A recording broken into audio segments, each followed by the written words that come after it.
they have to come and receive the grants. They come to South Africa, they get the grants, they go back to Zimbabwe. Paradise. So, sure. I have a question for you. Okay.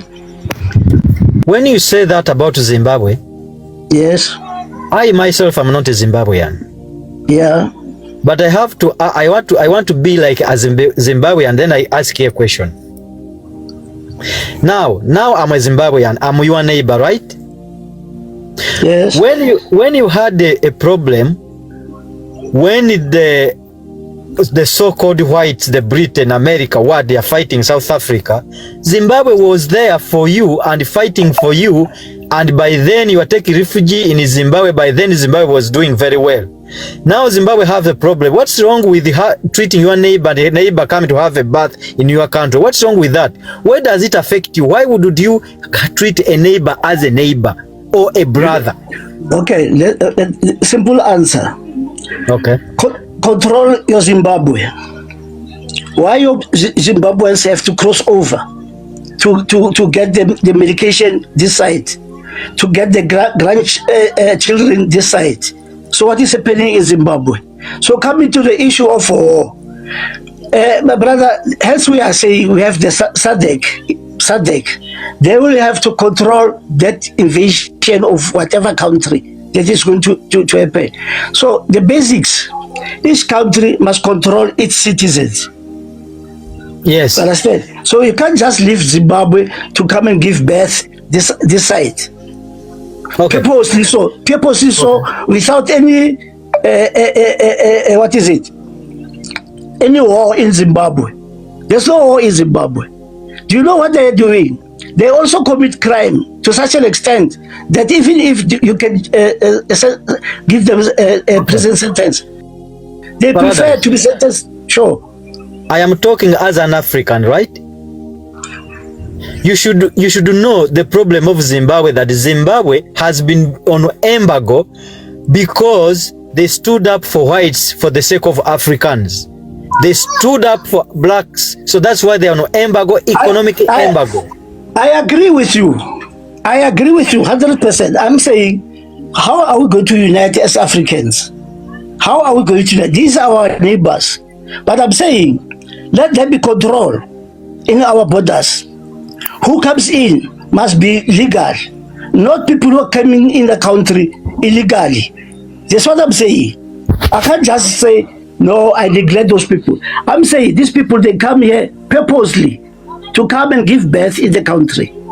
That is my base. Is it free or they pay? Pardon? Do they get it free or they pay?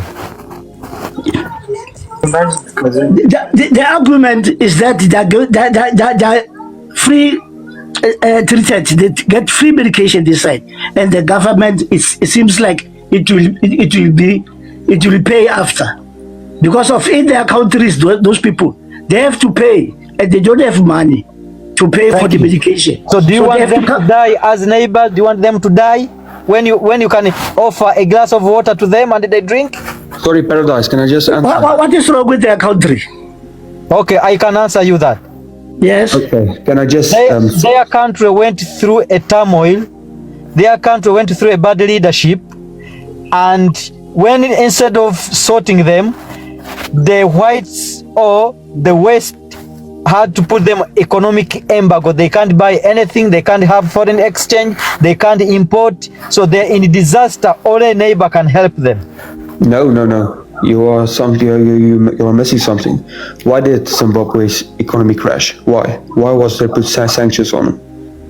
Because they kicked out those who had a powerful economy.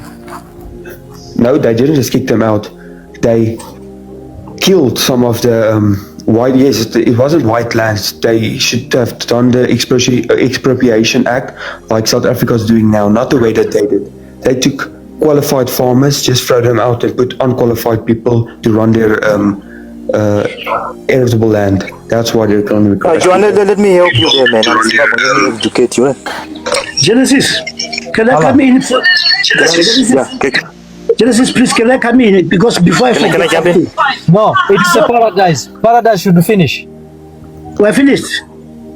You are finished? No, I'm not finished. Okay, Paradise, you finish. Let me just submit myself. Let me just submit. Today, Okay. in court, there are Chinese people. Chinese people, they took people from Malawi or Congo to come and to work here. They are all illegal, those people. So now what do you expect South Africans must do about that kind of situation? Illegal people from Congo or Malawi, they come to South Africa via the Chinese themselves. They open up the business here in the country. So we must just have to keep quiet.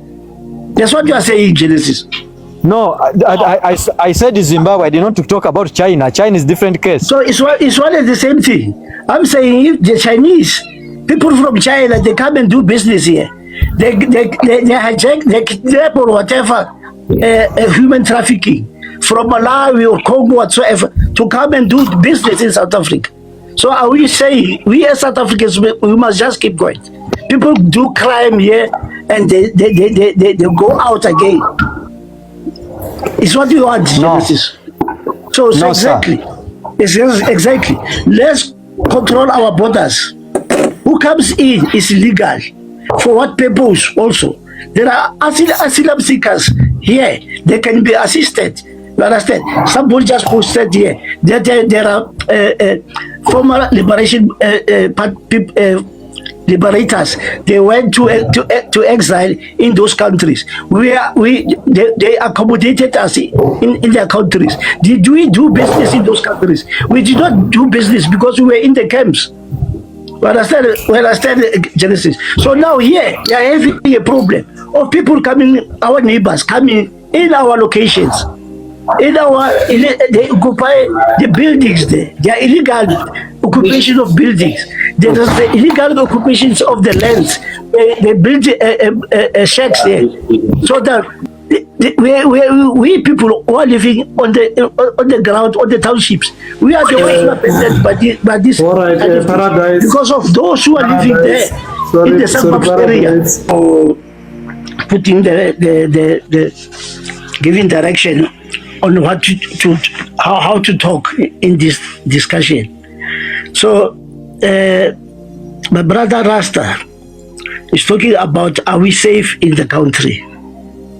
So since I've been in the Defense Force, let me just elaborate a few things.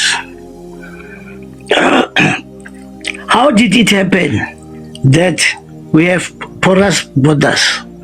Are we safe there? We are not safe because since the government removed the soldiers under Mbeki,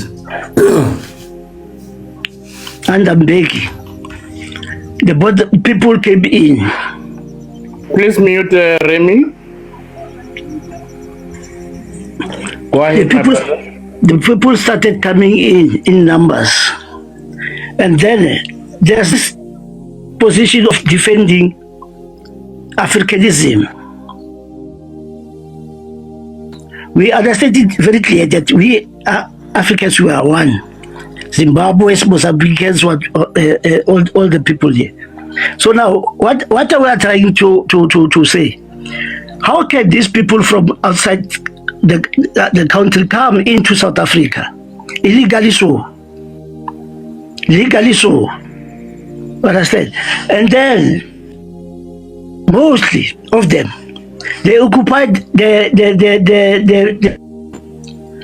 occupy the land, they build shacks whatsoever. Even if we live in those shacks, some of us, and then we complain about housing, we complain about unemployment, we complain about water, electricity, all those kind of things. And those people who are from outside, they are covered in that statistics that I'm mentioning. So now the South African people, especially those who live in the locations in the townships, we are struggling to accommodate these people. So now people from the suburbs or whatever, they talk because they are sitting there in their sofas and watching TV whatsoever. We are struggling here. My brother, if I can go around the township, check how many people during the day who are roaming around the townships. It's hard. But people will say, no, we need to accommodate them. If ever we have to accommodate them, let's put our border control. Why do we have to remove the soldiers and replace them with the border management? Understand? Because of those two are two different things. We used to use, the soldiers used to take care of our borders. So now this happens. We are overcrowded here. Even the population statistics doesn't even know how many are we in the country. So it's a challenge. Let's first, each country must solve its own problems. Those who are saying former liberators in the country, they were exiled in those countries. I'm saying those people, they were exiled in those countries. Running away from what was happening in the country. So now, those people who are coming to the country, some of them, they don't have any problems in their countries. So we can never compare the two situations of those who left South Africa to get assisted outside, to train army, guerrilla warfare, all those things. They were there for the purpose, running away from their country. But now we have people who are coming to the country illegally. So then we are told that everything is fine. So I'm saying today in court, there are Chinese people who took Congolese people as human trafficking to come and work in South Africa. So now there's a lot of things that are happening in the country, and we overlook those things. But now what is important is that people defend the wrongs.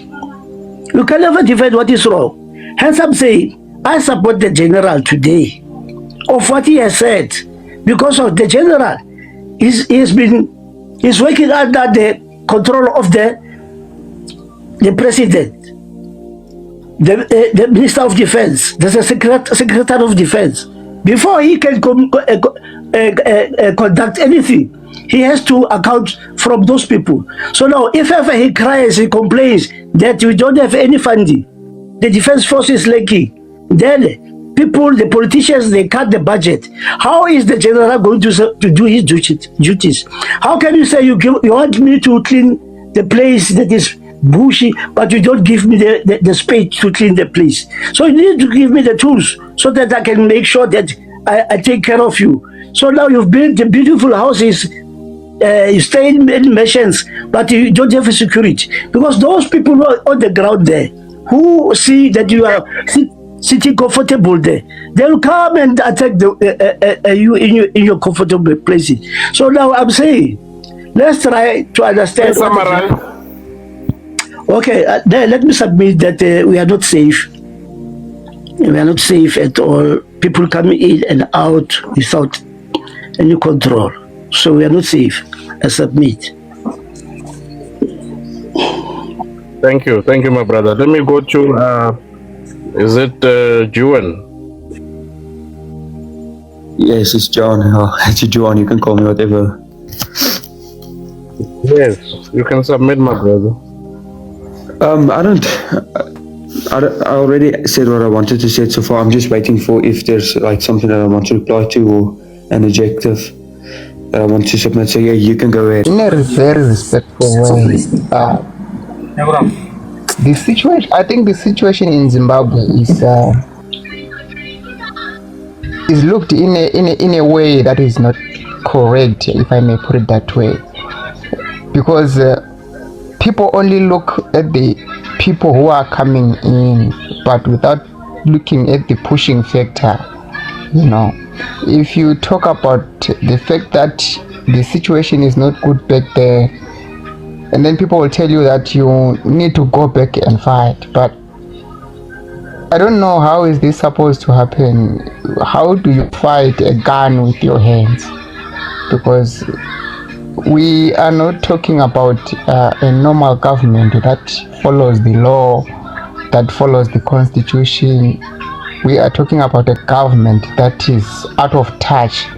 So I understand the fact that Zimbabweans need to stand for themselves and fight, but You can't fight a system alone. It's not possible. Of course, people fought the liberation struggle back then, but if you are to go back, you will see that they were being supported by the hosting governments. If they were in exile, whether in Zambia, in Tanzania, they were being supported by the Tanzanian governments, by the Mozambican governments, by the Zambian governments. It's totally different now.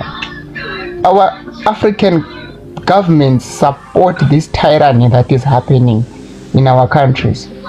Look what happened in Mozambique just recently. Many people died under the very same government. But when it came the time for that president to be inaugurated, the African president were the first to go there.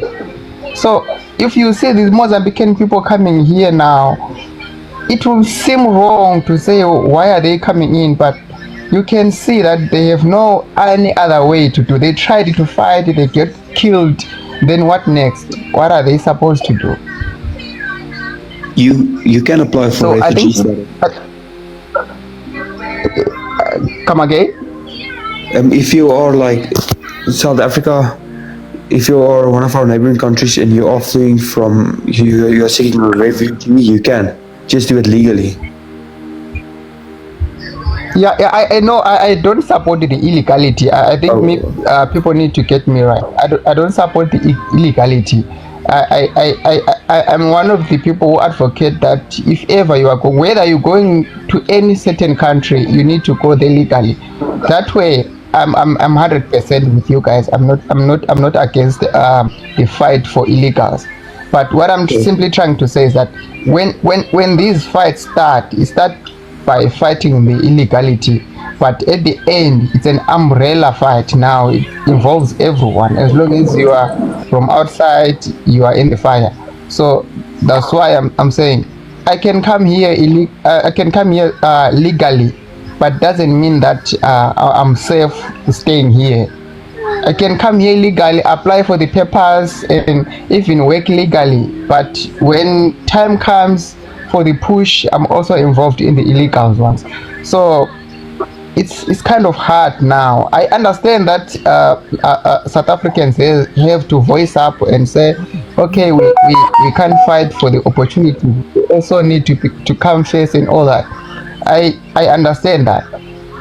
But what I'm trying to ask is for people to understand why people migrate, so that if we understand that factor, somehow you might try to understand their situation, you know.